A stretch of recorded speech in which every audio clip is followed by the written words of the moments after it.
Hello everyone, Assalamu alaikum, welcome to our channel. ഇന്ന് second Saturday ആയതുകൊണ്ട് തന്നെ മക്കൾ വീട്ടിലുണ്ട്. അവർക്ക് ഞായറാഴ്ചകളിൽ മദ്രസയുണ്ട്, ശനിയാഴ്ച മാത്രമേ ഉള്ളൂ ഓഫ് കിട്ടുന്നത്. സെക്കൻഡ് സാറ്റർഡേ ഉണ്ട്, സ്കൂളിലും ഇല്ല. അല്ലെങ്കിൽ മിക്കവാറും സാറ്റർഡേകളിൽ സ്കൂളും കാണും. അപ്പോൾ ഇന്ന് ഒരു പ്രത്യേകതയുണ്ട്. വേറൊന്നുമല്ല, എനിക്കിന്നൊരു PSC എക്സാം ഉണ്ട്.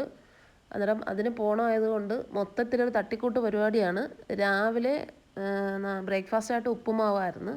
പിന്നെ എല്ലാവർക്കും പനി ആയതുകൊണ്ട് ഉച്ചയ്ക്ക് കഞ്ഞിയും പയറും ഒക്കെ ആക്കി.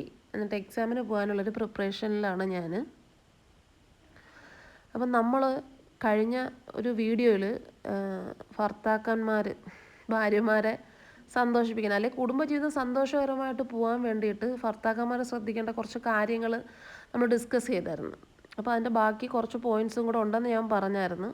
അപ്പോൾ അതും കൂടെ ഞാനിവിടെ ഷെയർ ചെയ്യാം. ഇതിൻ്റെ കൂടെ ഒരു 3-4 പോയിൻറ്റ് നമ്മൾ കഴിഞ്ഞ വീഡിയോയിൽ ഡിസ്കസ് ചെയ്തായിരുന്നു. അപ്പം അടുത്ത പോയിൻ്റ് എന്ന് പറയുന്നത് അഭിപ്രായ സ്വാതന്ത്ര്യമാണ്. പണ്ട് കാലം തൊട്ടേ സ്ത്രീകൾക്ക് വീട്ടിൽ, പ്രത്യേകിച്ച് ഭാര്യ ഭർത്താക്കന്മാരുടെ ഇടയിൽ, ഭാര്യമാർക്ക് അഭിപ്രായ സ്വാതന്ത്ര്യം വളരെ കുറവാണ്. കാരണം അവർ തീരുമാനിക്കും, ഭർത്താക്കന്മാർ തീരുമാനിക്കും ഇന്നണക്കാണ്. അതിപ്പം വീട് വെക്കുന്നതായാലും പ്രോപ്പർട്ടി മേടിക്കുന്നതായാലും ബിസിനസ്സിൻ്റെ കാര്യമായാലും എന്താ മക്കളുടെ കാര്യമാണെങ്കിൽ പോലും വീട്ടിലെ ഭർത്താക്കന്മാരാണ് എല്ലാ കാര്യങ്ങളും തീരുമാനിക്കുന്നത് പണ്ടൊക്കെ. ഇപ്പോൾ പിന്നെ ഒരുപാട് വ്യത്യാസങ്ങളുണ്ട്. എങ്കിലും നിങ്ങൾ ഭാര്യമാരോട് ചോദിക്കുക, എന്നിട്ട് അവരുടെ അഭിപ്രായങ്ങൾ വിലക്കെടുക്കുക. അല്ലാതെ അവരുടെ അടുത്ത് ചോദിച്ചാൽ അവർ പറയുന്ന അഭിപ്രായം മൈൻഡ് ചെയ്യാതിരിക്കല്ലേ, അവരുടെ അഭിപ്രായവും കൂടെ വിലക്കെടുക്കുക. നെക്സ്റ്റ് പോയിൻ്റ് എന്ന് പറയുന്നത് പെരുമാറ്റം, ഭാര്യമാരോടുള്ള പെരുമാറ്റം. അതായത് നിങ്ങൾ ഭാര്യ ഭർത്താക്കന്മാർ തമ്മിൽ എന്തെങ്കിലും പ്രശ്നം ഉണ്ടെങ്കിൽ അത് നിങ്ങളുടെ സ്വകാര്യ നിമിഷങ്ങളിൽ, നിങ്ങളുടെ ബെഡ്റൂമിൽ, അല്ലെങ്കിൽ നിങ്ങൾ രണ്ടും ഉള്ള സമയത്ത് പറഞ്ഞു തീർക്കുക. മിക്കവാറും കണ്ടുവരുന്നത് ഭർത്താക്കന്മാർക്ക് വല്ല ദേഷ്യം ഉണ്ടെങ്കിൽ ഒന്നെങ്കിൽ അവരുടെ പാരൻസിൻ്റെ മുമ്പിൽ വെച്ച് പൊട്ടിത്തെറിക്കും, അല്ലെങ്കിൽ മക്കളുടെ മുമ്പിൽ വെച്ച് ദേഷ്യപ്പെടും. അതല്ലേ പബ്ലിക്കിൻ്റെ മുമ്പിൽ വെച്ച്. ഒരിക്കലും പാടില്ല. ഭാര്യമാർക്ക് ഏറ്റവും വിഷമം ഉണ്ടാകുന്നതും ഭയങ്കരമായിട്ട് നാണക്കേട് ഫീൽ ചെയ്യുന്ന എന്ത് പ്രശ്നം ഉണ്ടാവട്ടെ, എല്ലാം തികഞ്ഞ ആരും കാണത്തില്ല. ഇപ്പം എൻ്റെ ഭാര്യയ്ക്ക് ഇന്ന കുഴപ്പങ്ങളുണ്ട് ആയിക്കോട്ടെ, പക്ഷേ എന്ത് പ്രശ്നം ഉണ്ടെങ്കിലും അവളുമായിട്ട് രഹസ്യമായിട്ട്, അല്ലെങ്കിൽ അവളുമായിട്ട് ഒറ്റയ്ക്കുള്ള സമയത്ത് ഇങ്ങനെ ആണെന്ന് പറഞ്ഞ് മനസ്സിലാക്കുക. അല്ലാതെ പബ്ലിക്കിൽ അവളെ നാണം കെടുത്താൻ പോകരുത്.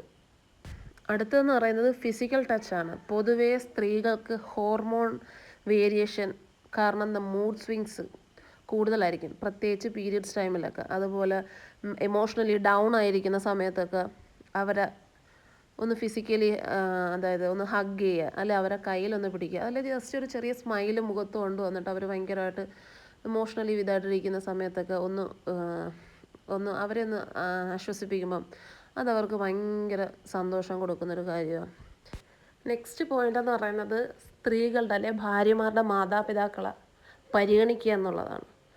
കാരണം അവർ അത്രയും നാൾ വളർത്തി വലുതാക്കിയ മാതാപിതാക്കളെ വിട്ടിട്ട് നിങ്ങളുടെ കൂടെ ജീവിക്കാൻ വരുന്നു. നിങ്ങളുടെ കൂടെ നിങ്ങൾ ഒരു ദിവസം നിങ്ങളുടെ വീട്ടിൽ, അല്ലെങ്കിൽ ഒരാഴ്ച നിങ്ങളുടെ വീട്ടിൽ നിന്ന് മാറി നിൽക്കത്തില്ല. പക്ഷേ അവർ അത്രയും 18 വർഷം അല്ലെങ്കിൽ 20 വർഷം കൂടെ ജീവിച്ച മാതാപിതാക്കളെ വിട്ട് നിങ്ങളുടെ കൂടെ വരുവാണ്. എനിക്കെപ്പോഴും തോന്നാറുണ്ട്, നമ്മൾ വിവാഹം കഴിച്ച് ഭർത്താവിൻ്റെ വീട്ടിൽ വന്ന് കുറച്ച് നാളൊക്കെ കഴിയുമ്പോഴത്തേക്കും ചിലപ്പോൾ മാറി താമസിക്കും. കുട്ടികളൊക്കെ ആയി കഴിയുമ്പോഴത്തേക്കും മാറി താമസിക്കും. അപ്പോഴും നമ്മുടെ സമൂഹം പറയുന്നൊരു കാര്യമുണ്ട്, അയ്യോ തള്ളയും തന്തയും ഇട്ടിട്ട് അവനെയും വിളിച്ചുകൊണ്ട് പോയി, അല്ലെ അവർ വേറൊരു വീട്ടിൽ താമസമായി എന്ന് പറയാറുണ്ട്. നിങ്ങൾ നിങ്ങൾക്ക് അനുഭവം കാണും, പറയാറുണ്ട്. പക്ഷെ നമ്മുടെ മാതാപിതാക്കൾ, അല്ലെങ്കിൽ ഈ സ്ത്രീകൾ മാതാപിതാക്കളെ വിട്ടിട്ടാണ് വരുന്നത്. അപ്പം നമുക്കും നമ്മുടെ മാതാപിതാക്കളോട് കമ്മിറ്റ്മെൻറ്റ്സ് ഇല്ലേ? ഈ ഭർത്താക്കന്മാർക്ക് മാതാപിതാക്കളോടുള്ള അതേ കടമകൾ തന്നെ ഇല്ലേ നമുക്കും ഉള്ളത് നമ്മുടെ മാതാപിതാക്കളോടും? അന്നേരം അവർ മാറി താമസിക്കുമ്പോഴത്തേക്കും മാതാപിതാക്കളെ കളഞ്ഞിട്ട് പോകണമെന്നും, നമ്മൾ വിവാഹം കഴിച്ച് വരുമ്പോഴത്തേക്കും അതിന് പ്രശ്നമൊന്നുമില്ല. അത് എങ്ങനെ ശരിയാവുന്നതെന്ന് എനിക്ക് മനസ്സിലാവുന്നില്ല. അപ്പോൾ ഇന്ന് മക്കൾ വീട്ടിലുള്ളതുകൊണ്ട് തന്നെ ഞാൻ വോയിസ് ഓവർ ചെയ്യുമ്പോഴത്തേക്കും ഇടയ്ക്കിടയ്ക്ക് അവരുടെ ബഹളമൊക്കെ കാണും. അപ്പം ഇതൊക്കെയാണ് എൻ്റെ കാഴ്ചപ്പാടുകൾ. അപ്പം ഇതിന് വ്യത്യസ്തമായ കാഴ്ചപ്പാടുകളുള്ളവരായിരിക്കും പലരും. അപ്പോൾ എന്തായാലും നിങ്ങളുടെ കാഴ്ചപ്പാടുകൾ കമൻറ്റ് ബോക്സിൽ ഒന്ന് രേഖപ്പെടുത്തുക കേട്ടോ. അപ്പോൾ ഞങ്ങളുടെ എക്സാം, എനിക്ക് ശ്രീബുദ്ധ സ്കൂളിൽ വെച്ചായിരുന്നു എക്സാം. അപ്പോൾ എക്സാമൊക്കെ കഴിഞ്ഞ് ഞങ്ങൾ തിരിച്ച് വീട്ടിലോട്ട് പോവാണ്. പരീക്ഷ എന്തിനാണ് ഇങ്ങനെ നടത്തുന്നതെന്ന് പോലും എനിക്കറിയാം, VAPSC.